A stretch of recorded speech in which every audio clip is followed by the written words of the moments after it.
Hello friends, welcome to our channel. இன்னைக்கு நம்ம சேனல்ல பார்க்கக்கூடிய வீடியோ என்ன அப்படினு பாத்தீங்கன்னா parallel circuit.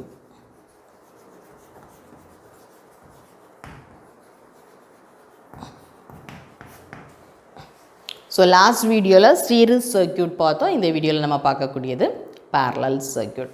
So parallel circuit அப்படினா என்ன? So I am considering a resistor. இந்த மாதிரி ரெண்டு resistor consider பண்ணிக்கிறேன். So always the resistor have two ends. ரெண்டு end இருக்கா?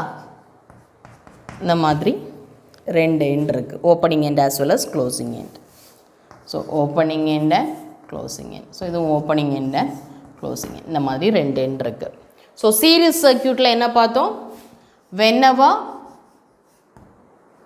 opening and closing இந்த மாதிரி ரெண்டுமே கம்பைன் ஆகி ஒரே இதில் இருந்துச்சு அப்படின்னா அடுத்தடுத்து இருந்துச்சுன்னா it is called a series circuit அப்படின்னு பார்த்தோம் சரியா. And parallel circuit பொறுத்த வரைக்கும் whenever both my opening end get connected and closing end get connected இந்த மாதிரி ரெண்டுமே கனெக்ட் ஆகி இருந்துச்சு அப்படின்னா இது என்னன்னு சொல்கிறோம் parallel circuit அப்படின்னு சொல்கிறோம். ஸோ parallel connection எங்கெங்கே யூஸ் பண்ணுவாங்க அப்படின்னா நம்ம வீடுகளில் யூஸ் பண்ணக்கூடிய ஒயரிங் ஹவுஸ் ஒயரிங் இருக்குல்ல இது எல்லாமே வந்துட்டு parallel connection தான். ஏன் parallel connection யூஸ் பண்ணுறோம் அப்படின்னா நம்ம வீடுகளில் நிறைய வெரைட்டி ஆஃப் லோட்ஸ் யூஸ் பண்ணுறோம். ஸோ தானே லேம்ப் யூஸ் பண்ணுறோம், ஃபேன் யூஸ் பண்ணுறோம், மிக்ஸி கிரைண்டர்ஸ் இந்த மாதிரி நிறைய வெரைட்டி ஆஃப் லோட்ஸ் யூஸ் பண்ணுறோம். ஸோ மோட்டார்ஸ் யூஸ் பண்ணுறோம் இல்லையா. ஸோ நிறைய வெரைட்டி ஆஃப் லோட் யூஸ் பண்ணுறோம். ஸோ அந்த லோடோட ரேட்டிங்ஸ் எல்லாமே என்ன இருக்கும் டிஃபர் ஆகிட்டு தான் இருக்கும். ஸோ 230 volts இருக்கும். ஆனால் இதோட கரண்ட் ரேட்டிங் அப்படின்னு சொல்லும்போது இட் வில் பி டிஃபரண்ட். சில லோட்ஸுக்கு வந்துட்டு கரண்ட் ரேட்டிங் கம்மியானதாக இருக்கும், சிலதுக்கு அதிகமானதாக இருக்கும். ஸோ அப்படிப்பட்ட அப்ளிகேஷன்ஸுக்கு என்ன பண்ணுவோம் நான் வந்துட்டு நம்ம வீடுகளில் parallel circuit யூஸ் பண்ணுவோம் சரியா. இப்போ எங்கெங்கே என்னோட கரண்ட் வந்துட்டு வேரி ஆகுதோ எங்கெங்கே என்னோட கரண்ட் வேரி ஆகணுமோ அங்கெல்லாமே நான் என்ன யூஸ் பண்ணுறேன் என்னோட parallel circuit யூஸ் பண்ணுறேன். இப்போ parallel circuit எடுக்கும்போது ஸோ கரண்ட் என்னாகும் டிஃபரெண்ட்டாக இருக்கும் and voltage remains the same. Voltage எப்படி இருக்கும் சேமாக இருக்கும். கன்சிடர் அ சர்க்கியூட். இந்த மாதிரி ஒரு ரெசிஸ்டர் எடுத்துக்கோங்க. ஸோ அங்கே 3 ரெசிஸ்டர் யூஸ் பண்ணாலும் அதே மாதிரி இங்கேயும் 3 ரெசிஸ்டர் யூஸ் பண்ணிக்கலாம். So R1 R2 R3.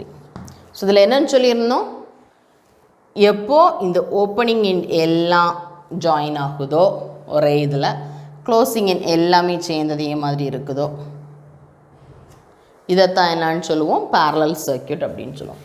So இனி என்ன பண்ணுறேன் இந்த சர்க்கியூட்டில் நான் வந்துட்டு ஒரு செல் கனெக்ஷன் வச்சு கொடுத்துறேன்.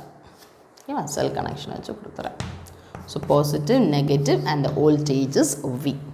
ஸோ இதிலேருந்து எனக்கு கரண்ட் என்ன ஆகுது ஃப்ளோ ஆகுது, I உள்ளுக்குள்ளாடி போகுது. So consider it is 1 ohm 0.5 ohm and 2 ohm இந்த மாதிரி எடுத்துக்கோங்க. ஓகே, ஸோ கரண்ட் எனக்கு இந்த point so consider it is ஏன்னு எடுத்துக்கோங்க, இந்த பாயிண்ட்டை பின்னு எடுத்துக்கோங்க சரியா. ஸோ வோல்டேஜ் நான் சப்ளை வோல்டேஜ் கொடுக்குறேன். வோல்டேஜ் கொடுக்கும்போது at this point till this point என்னோட கரண்ட் ஐயாக தான் இருக்கும். ஓகேவா, இந்த பாயிண்ட் வரைக்கும் என்னோட கரண்ட் எப்படி இருக்கும் இதில் ஃப்ளோ ஆகக்கூடிய அதே ஐயாக தான் இருக்கும்.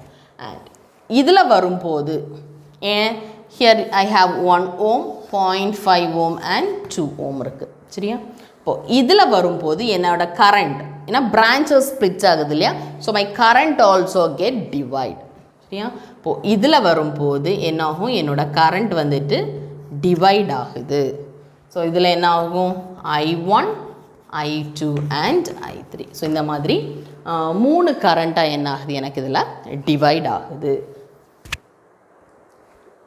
ஸோ டிவைட் ஆகிடுச்சு. Now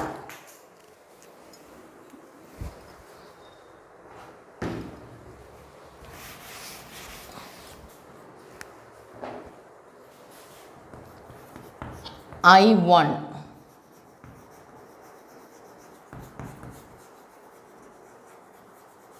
current through R1, I2 similar current through R2 and I3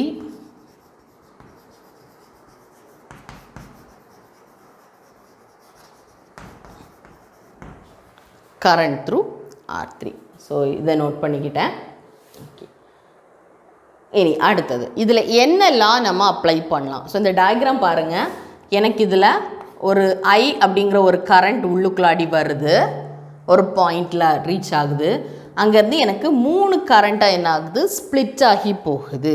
சரியா? இப்போ இது பார்க்கும்போது என்டரிங் ஈக்குவல் டு லீவிங் அப்படின்னு தெரியுதா? ஸோ நம்ம இங்கே என்ன லா அப்ளை பண்ணலாம், கிர்ச்சாஃப்ஸ் கரண்ட் லா அப்ளை பண்ணலாம். ஸோ கிர்ச்சாஃப்ஸ் கரண்ட் லா என்ன, total current entering is equal to total current leaving, அல்லது the sum of current entering or leaving in a point is equal to 0. சரி, அப்போ இதில் எப்படி எடுத்துக்கலாம், so I equal to, சரிதானே? So இது entering, I entering, leaving என்ன இருக்குது,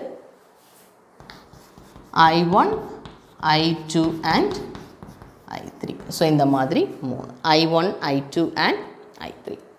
இனி இந்த ஐயை நான் எடுத்துக்கலாமா, I அப்படின்னு வரும்போது I equal to, so voltage remains constant. So இதுலேயும் வோல்டேஜ் V தான், இதுலேயும் வோல்டேஜ் V தான், இதுலேயும் வோல்டேஜ் என்ன V தான். ஸோ I அப்படின்னு எடுக்கிறேன்னா I equal to V by R according to Ohm's law. So இங்கே பாருங்கள் V by R1, V by R2 and V by R3. So V by R1 plus V by R2 plus V by R3. ஓகேவா? So I இனி இதில் இருந்து நான் காமனாக voltage காமனாக இருக்கு இல்லையா, அதை எடுத்துக்கலாமா. ஸோ வோல்டேஜ் இருக்கும்போது 1 by R1 plus 1 by R2 plus 1 by R3. சரி, ஸோ இனி இதில் இருந்து V இந்த சைடு எடுத்துக்கலாமா. So I by V equal to 1 by R1 plus 1 by R2 plus 1 by R3. Okay. So I by V அப்படின்னா என்ன, 1 by R. சரியா? 1 by R. So 1 by R equal to 1 by R1 plus 1 by R2 plus 1 by R3. இந்த 1 by R அப்படின்னு சொல்கிறதுலாம் என்னன்னு சொல்கிறோம், இதில் வந்துட்டு effective R equivalent value அப்படின்னு சொல்கிறோம். ஸோ எனக்கு இனி இந்த ஆர் எஃபெக்டிவ் வேல்யூ அல்லது ஈக்குவலண்ட் வேல்யூ வேணும் அப்படின்னா நான் என்ன பண்ணிக்கலாம், இதை ஃபர்தராக சிம்பிளிஃபை பண்ணி எடுத்துக்கலாம். ஸோ அப்போ என்ன பண்ணணும், இதில் இந்த 3க்கும் LCM எடுத்து சால்வ் பண்ணி அதோட ரெசிப்ரோக்கல் நான் எடுக்கணும்.